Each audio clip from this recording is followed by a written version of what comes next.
L'attente a été longue, la tension était palpable. Madame Telford, pourquoi est-ce que vous avez résisté à venir témoigner? Après des demandes répétées de l'opposition et des semaines d'obstruction libérale, le bras droit de Justin Trudeau témoigne. Les élections de 2019 et 2021 se sont déroulées librement et équitablement.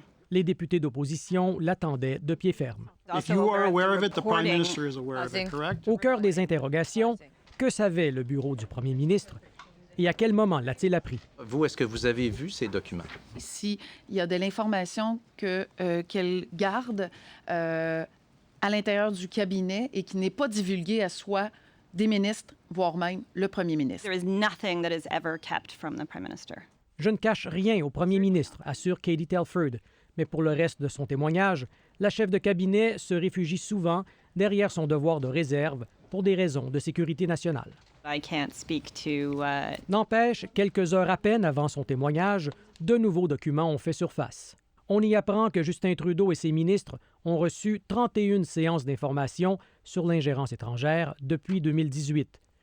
L'opposition, 13 séances depuis 2018. Les documents qu'on a reçus ce matin, on les a reçus à la dernière minute alors qu'on aurait pu les recevoir d'avance. C'est un manque de transparence de remettre cette liste-là à la dernière minute au comité. Après 2 heures et demie de témoignages, parfois tendus, parfois évasifs, Katie Telford semble avoir le sentiment du devoir accompli. Les députés d'opposition, eux, déplorent des réponses vagues et incomplètes. Le gouvernement continue encore aujourd'hui son opération de camouflage. On ne cache rien au premier ministre, donc on sait qu'il a l'information. La question qui reste, c'est qu'est-ce qu'il fait avec l'information et quelles sont les actions qui sont prises par la suite. Les partis d'opposition restent donc sur leur faim, malgré un témoignage qu'ils réclamaient eux-mêmes à grands cris. Un manque de transparence du gouvernement, selon eux, qui démontre plus que jamais la nécessité d'une enquête publique. Ici Christian Noël, Radio-Canada, Ottawa.